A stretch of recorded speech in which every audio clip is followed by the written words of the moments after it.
J'aimerais donner aux gens un défi. Je suis curieux. Je voudrais que tous ceux qui nous écoutent, pour les 7 prochains jours, essayent quelque chose. Si vous pouviez nous donner 1 à 3 choses différentes que nous pourrions faire différemment ou éliminer quand une pensée vient à nous. Ou bien lorsque nous réagissons d'une certaine manière. Ou s'il y a une chose que si on éliminait, 1, 2 ou 3 choses. Et si on le faisait tous les jours, pendant 7 jours, alors on commencerait à avoir d'incroyables changements dans nos ressentis, à se sentir mieux, plus vivant, plus aimé. Quelles seraient ces choses? And if you had only 7 days to transform your life. Non, je plaisante. Dans cet épisode, vous allez découvrir avec le docteur Joe Dispenza comment transformer votre vie en seulement 7 jours avec seulement 3 outils. Bon, c'est un peu prétentieux de prétendre tout ça. Je sais pas si vous entendez le ventre de Ludo digérer pendant que je parle là. On va le dire, le but c'est pas vraiment de changer votre vie. Vous êtes qui vous êtes et c'est parfait comme ça. Mais on peut toujours s'améliorer un petit peu et du coup, c'est parti.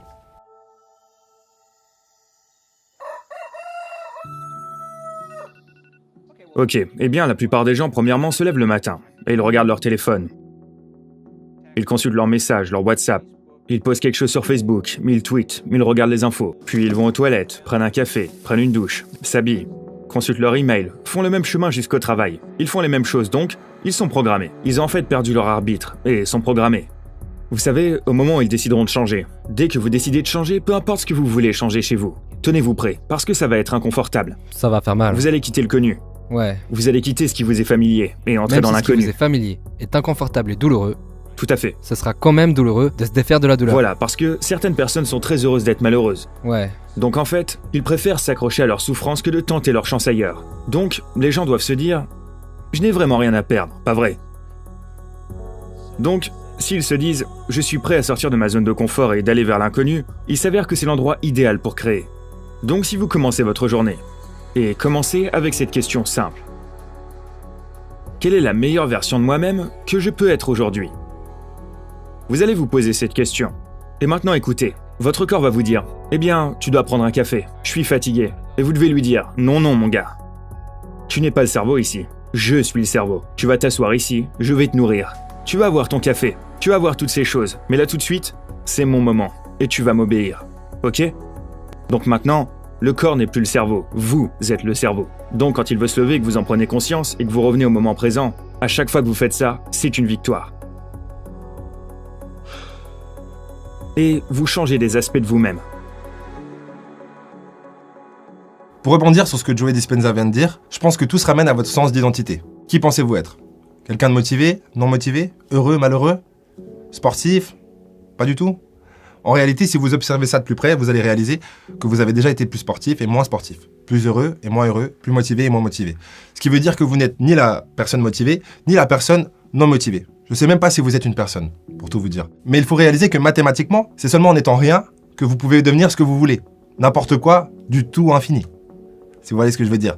Et du coup, si vous croyez que vous êtes bleu, vous ne pouvez pas être vert. Tandis que si vous croyez que vous n'êtes rien, vous pouvez être ce que vous voulez. Donc ensuite, posez-vous cette question. Je le fais tout le temps. Écrivez 4 pensées, pour lesquelles vous allez être conscient toute la journée. Je ne peux pas, c'est trop dur. Vous allez être surpris. Dès le moment où vous prenez conscience de ces pensées, à quel point vous n'en aviez pas conscience depuis des jours et des semaines. Écrivez ce que vous dites, avec vos propres mots. 4 choses que vous voulez changer, dans votre façon de vous comporter. Vous plaignez-vous ? Vous faites-vous des reproches ? Vous inventez-vous des excuses ? Vous apitoyez-vous sur votre sort ? C'est un état d'esprit de victime. Avec quelles émotions vivez-vous ? Est-ce possible que vous êtes tellement habitué à vivre dans la culpabilité sans même savoir ce que c'est que ça vous semble être vous ? Autorisez-vous votre énergie à descendre. Devenez conscient de ces états d'esprit et de corps, et passez-les en revue. Et dites-vous, ça, c'est mon ancien moi. Ensuite, demandez-vous, quelles sont les pensées que je veux assimiler dans mon cerveau ? Et commencez à les assimiler et à les ressentir. Quel comportement vais-je adopter aujourd'hui ? Quel choix vais-je faire ? Un jour, la durée d'une vie. Et comme vous l'avez fait, refaites-le. Répétez l'intégralité du processus. Commencez à installer le programme neurologique dans votre cerveau. Et si vous persistez à l'installer, le programme deviendra un logiciel, et vous commencerez à penser et à agir de cette façon. Et puis, voilà la partie difficile. Pouvez-vous enseigner à votre corps émotionnellement ce qu'il va ressentir à l'avenir avant même qu'elle ne se manifeste ?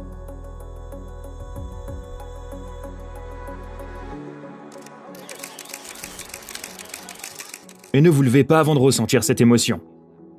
Maintenant, entraînez-vous à cela, pendant quelques jours. Et ensuite, voyez si vous pouvez rester dans cet état. Et observez soudainement toutes ces portes étranges s'ouvrir à vous. Les synchronicités, peu importe ce qu'elles sont. Je pense qu'on est tous d'accord de dire que lorsqu'on dort le soir, on rêve. Même le matin. D'ailleurs, surtout le matin. Et ça vous est déjà sûrement arrivé d'avoir un rêve où une personne que vous connaissez a fait quelque chose que vous n'aimiez pas. Et lorsque vous vous réveillez, vous savez que c'est faux, mais vous restez fâché contre la personne. Vous avez sûrement tous déjà vécu ça. Ce qui est complètement fou du coup, c'est que vous pouvez avoir l'impression d'avoir vécu quelque chose, sans l'avoir vécu, et c'est comme si vous l'aviez vécu. C'est incroyable. Et là, on parle des rêves, mais on parle aussi du pouvoir de la visualisation. Si vous êtes capable de vous détendre, et du coup d'atteindre un niveau de relaxation suffisamment profond, proche du sommeil, tout en restant conscient, vous allez être capable de créer des visualisations beaucoup plus vivides, beaucoup plus réelles, beaucoup plus tangibles. Et à ce moment-là, elles auront un impact sur vous beaucoup plus grand. Et cet impact qu'elles auront sur vous, aussi bien intérieur soit-il, il aura un impact sur l'extérieur. Si je crois que le monde est sombre, je vais pouvoir le vivre en vrai, même avec l'extérieur, même s'il fait beau. Du coup, pour ceux qui veulent profiter du pouvoir de la visualisation tout en étant guidés, je vous propose le programme Réalité Parallèle, il se trouve dans la description. En plus, on a claqué le prix au sol. Mais pour ceux qui ne sont pas intéressés dans l'idée d'investir dans ce programme, je comprends tout à fait, il n'y a aucun problème avec ça. Je vais vous proposer une visualisation tout de suite, elle est rapide, elle est efficace et elle va vous aider à combattre la fatigue, le manque de motivation, le manque d'énergie. Ok? Vous êtes prêts? C'est parti, je parle un peu plus lentement et on peut se lancer dans cette visualisation. Phase 1. Fermez les yeux, trouvez un endroit où vous ne serez pas dérangé et vous détendre. On va pas le faire maintenant, donc tranquille, vous pouvez juste écouter. Phase 2. Vous détendre encore plus. Vous concentrez sur votre respiration si vous n'arrivez pas à vous détendre. Mais ne pensez pas à plein de choses. Concentrez-vous que sur une chose, donc votre respiration. Phase 3. Quand vous vous sentez très détendu aux portes du sommeil, n'allez pas plus loin et commencez à visualiser. Visualisez-vous dans un endroit si vous le souhaitez, mais surtout visualisez votre main, comme ça, avec quelque chose entre les deux doigts. Entre ces deux doigts, c'est quoi? C'est une pilule. Cette pilule, elle est comme fluorescente, dorée, la même pilule que dans Power. Là, vous vous concentrez sur cette pilule, vous l'observez, vous lui donnez du détail, et quand vous êtes prêt, vous la mangez. Vous l'imaginez descendre dans votre corps, se répandre dans votre système, jusqu'à vos extrémités, et profiter de l'énergie qu'elle vous donne. Voilà, c'est tout. Et si vous pensez que c'est inutile, eh ben, ça sera inutile. Mais en réalité, ça ne l'est pas du tout. Parce que comme un rêve a un impact sur toi dans ta journée, une visualisation aura un impact sur toi dans ta journée. Donc rappelez-vous qu'un rêve a un impact sur vous. C'est pas un rêve qui va changer toute votre vie, mais un rêve va influencer votre journée. Et si vous influencez toutes vos journées avec des rêves conscients, donc de la visualisation, eh bien c'est votre vie que vous influencez. Et c'est comme ça que vous améliorez petit à petit qui vous avez l'impression d'être, mais que vous n'êtes pas, mais que vous pouvez être si vous le voulez. Deuxièmement, prenez du temps à la fin de la journée. À la fin de la journée, avant de vous coucher, et dites merci pour votre vie.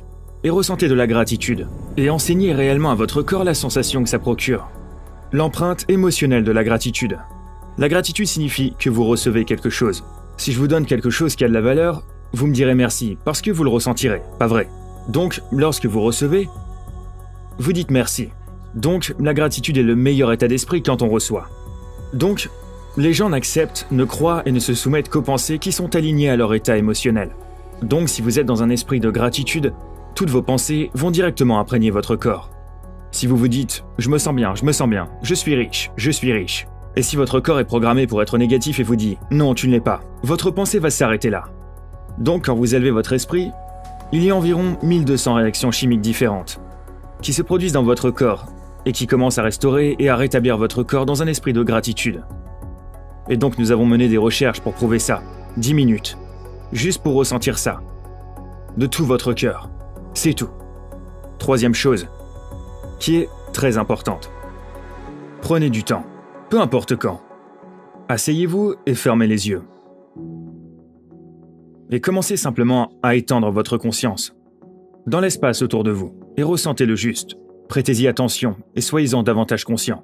Le fait d'élargir votre conscience contribue à réduire vos hormones de stress et crée des ondes cérébrales plus cohérentes. Je le fais actuellement. C'est juste de l'entraînement. Et plus vous le faites, mieux vous le ferez. Waouh.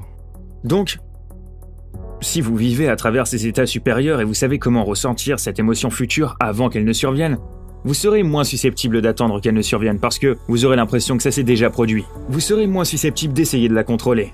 Vous saurez qu'à partir du moment où vous perdez ce sentiment, vous serez juste déconnecté et vous devrez retourner à cet état. Et quand vous maîtrisez ça, Aucune personne, aucune chose, aucune expérience ne pourra vous l'enlever. Maintenant, vous avez le pouvoir.